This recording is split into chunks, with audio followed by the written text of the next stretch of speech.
అమ్మాయి పెళ్ళయ్య అత్తింటికి వెళ్ళిపోయింది. నా రూటు మారిపోయింది.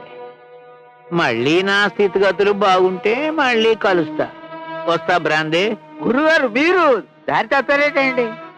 నా దారి నేనేం మార్చుకున్నాను రా. మరి మీ అంతస్తు నా అంతస్తు నేనే తగ్గించుకున్నా. అది ఎలా కుదురుద్దండి? మీరు ఇక్కడ, మీ విసికి అక్కడ.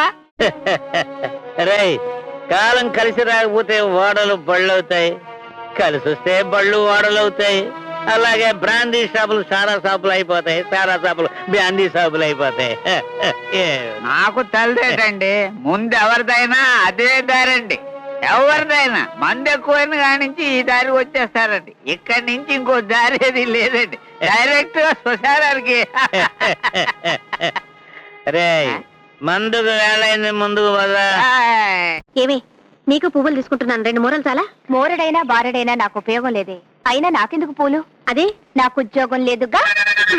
బాగుందే వరుస. మా ఆయనకి చిన్న ఉద్యోగం, 200 ఇస్తున్నారు. అయినా మేము సరిపెట్టుకోవడం లేదు. ఈ విషయం నాకు కాదు, మా ఆయనకి చెప్పు. ఏమిటి మధ్య అదో మాదిరిగా ఉంటున్నావు? నీకు మీ ఆయనకి మధ్య ఏమైనా గొడవలు జరిగాయా? గొడవలా? కనీసం అవి జరిగినా బాగానే ఉంటుంది. ఏం చెప్తానులే, నా కర్మ. తులసి, ఒకసారి ఇలా వస్తావా? ఏమిటి మీ ఆయన అదోలా ఉన్నాడు? ఏవునే చూస్తానుండు.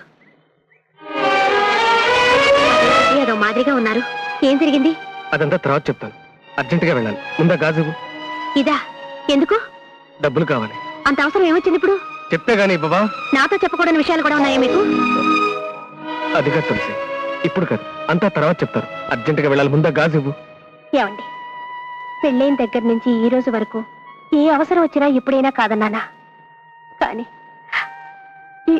ఈ ఒక్క గాజు మా అమ్మ గుర్తుగా ఉంచుకున్నాను. ఇప్పుడు ఇది కూడా ఇచ్చేయమంటే ఎలా చెప్పండి? నాకు తెలుసు తులసి, పెళ్ళైన రోజు నుంచి ఈ రోజు వరకు నిన్నేమీ సుఖపెట్టలేకపోయాను. నిజమే, నీ నగలన్నీ అమ్మేశాను. ఎందుకు ఎందుకు? ఏ రోజైనా నా ప్రయత్నం ఫలించో చిన్న ఉద్యోగం దొరికితే నిన్ను పువ్వుల్లో పెట్టి చూసుకుందాం అనుకున్నాను. అలాగే అలాగే ఈ రోజు వరకు ఏవో చిన్న చిన్న ఉద్యోగాలు చేసుకుంటూ ఉన్న దాంట్లో తృప్తిగా బ్రతుకుతున్నావు. కానీ కానీ ఈరోజు నేను చెయ్యని దొంగతనం నా మీద మోపి నన్ను మెడపట్టుకుని బయటికి గెట్టారు తులసి. ఏమిటి మీరు చెప్పేది? అవును తులసి, క్యాష్ బాక్స్ లో 400 రూపాయలు పోయాయి. మధ్యాహ్నం నుంచి నేను అక్కడే ఉన్నాను. కానీ ఎలా పోయాయో ఎవరికీ తెలియదు. చివరికి నింద నా మీద మోపారు. నోరు మూసుకుని భరించారు. ఎందుకు అలా చేశారండి? నేను తీయలేదని గట్టిగా చెప్పలేకపోయారా? చెప్పాను, మొత్తుకున్నాను, కానీ వాళ్ళు నమ్మలేదు. నమ్మరు, నాకు తెలుసు. ఎందుకంటే పేదవాడి నిజాయితీ కంటే ధనవంతుడి మూర్ఖత్వం గొప్పది.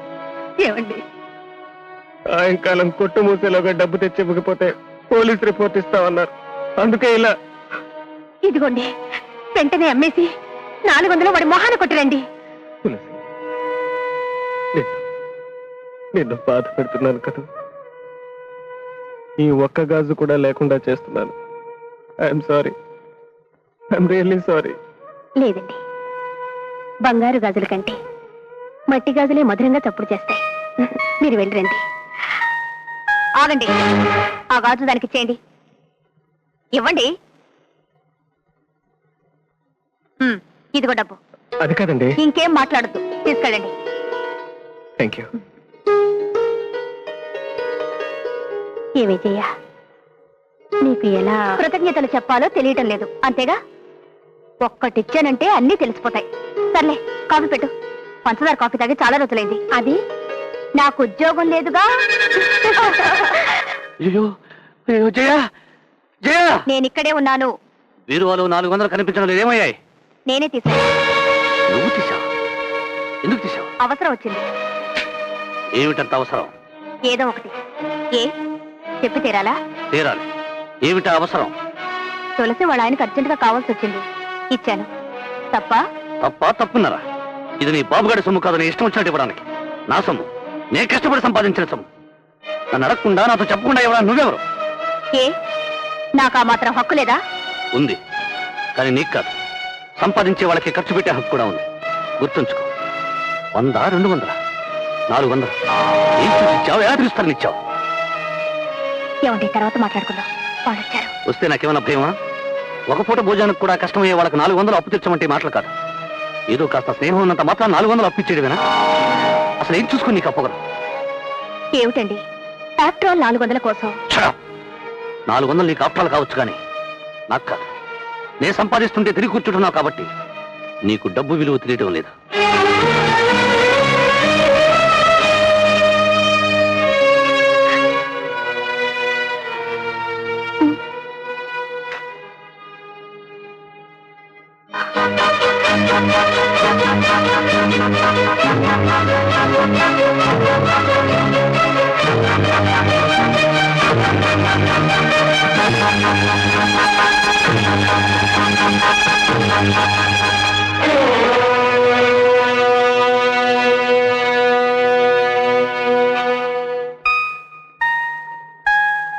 జయ నువ్విచ్చిన 400.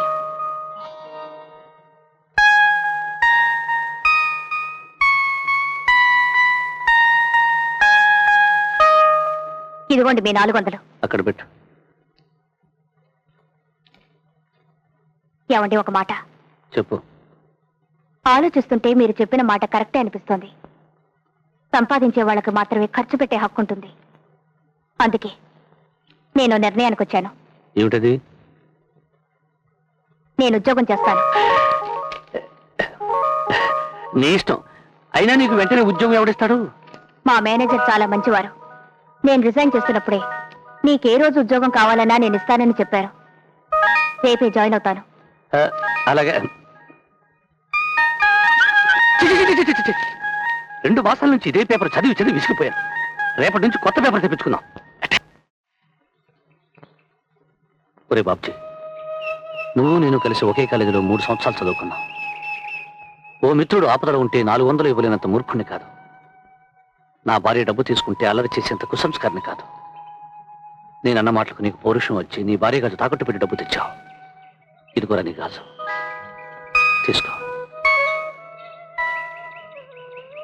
ఏమిట్రా ఇది? మరెందుకు నేను అలా మాట్లాడావు? జైకు పౌరుషం తెప్పించడానికి, ఆమెను ఎలాగైనా సరే ఉద్యోగం చేసేలా ఒప్పించడానికి నేను అలా నాటకం ఆడాను. రే బాబ్జీ, నా భార్య ఉద్యోగం చేయాలి అని ఎందుకంటానో మీ అందరికీ తెలియదు. డబ్బు మీద ఉండే ఆశ, సుఖాల మీద ఉండే వ్యామోహం మీరంతా అనుకోవచ్చు. కానీ నిజానికి అది కాదు. నీకు తెలియని నా జీవితం చాలా ఉంది. జీవితం పట్ల మీ అందరి అభిప్రాయం వేరు, నా అభిప్రాయం వేరు. నేను బాబాయ్ అని పిలిచే వ్యక్తి నిజానికి నా బాబాయ్ కాదు. నా తల్లిదండ్రులకు నేను ఒక్కడినే కొడుకుని. మా నాన్నగారు 1000 రూపాయలు జీతం తీసుకునే ఉద్యోగి. ఒకరోజు కారు యాక్సిడెంట్లో నా తల్లిదండ్రులు చనిపోయారు. నేను అనాథనైపోయాను, దిక్కులేని వన్నైపోయాను. నీ సామానంతా బయట పడేశాంగా. నీ అమ్మ నాన్న పోయినా నువ్వు మాత్రం వదిలిపెట్టలేదు. ఏమయ్యా గురునాథం, అన్యాయంగా పసిపిల్లవాడిని గెంటేస్తున్నావు? నాకు అటువంటి గాలి గిలి ఏమీ లేదు. నీకేమైనా ఉంటే తీసుకెళ్ళి నెత్తి మీద ఎక్కించుకో. నాకే అభ్యంతరం లేదు. అలాగే గురునాథం. అలా ఎందుకు జరిగిందో తెలుసా? నా తండ్రికి జీవితం పట్ల ముందు చూపు లేదు. ఖర్చు పెట్టడమే తప్ప కూడబెట్టడమే నేర్చుకోలేదు. నేను వారాలు చేసి చదివాను. కన్నీళ్లు తాగి దాహం, కష్టాలు వింగి ఆకలి తెచ్చుకునేవాణ్ణి. క్షణక్షణం భయంగా బ్రతుకుతూ ఉండేవాణ్ణి. అప్పుడు ఒరే ఎదవా, క్లాస్ లో నాకంటే ఎక్కువ మార్కులు కొట్టడానికి నీకు ఎన్ని గుండెలరా? ఈ ఆలి దాదా కంటే ఎవరికి ఎక్కువ మార్కులు రాకూడదు, అర్థమైందా?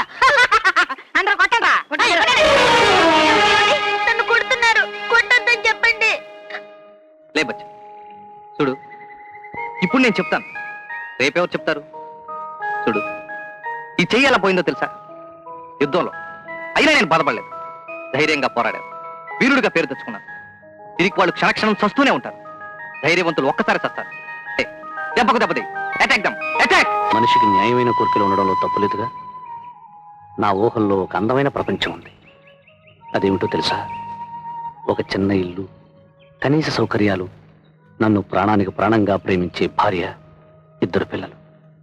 నాకు పుట్టబోయే బిడ్డలు నాలా కష్టాల పాలు కాకూడదు. చదువుకోవాలన్నంత వరకు చదవలేక, సాధించాలనుకున్నది సాధించలేక దరిద్రం కాళ్ళ ముందు తలదించుకోకూడదు. అందుకే నా భార్య నాతో పాటు సంపాదించాలి. మా ఇద్దరి కళ్ళని నిజం చేసుకోవాలి. ఇప్పుడు చెప్పు, నేను ఇలా అనుకోవడంలో తప్పేమైనా ఉందా? లేదురా, ఖచ్చితంగా లేదు. ఇంతకాలం నేను తప్పుగా అర్థం చేసుకున్నందుకు I'm sorry. No never mind. రై, అసలు ఈ ప్రపంచంలో కష్టమైన విషయం ఏమిటో తెలుసా? ఏమిట్రా అది? ఒక మనిషిని మరో మనిషి అర్థం చేసుకోవడమే. బై ఈ కొటేషన్ మంది గారు ఓ గొప్ప కవి గారు. తెలుసులేరా? చూడు, ఈవిడ గారు ఈ రోజే డ్యూటీ రోజు జాయిన్ అయ్యారు. ఇదే మాకు తొలి రాత్రి.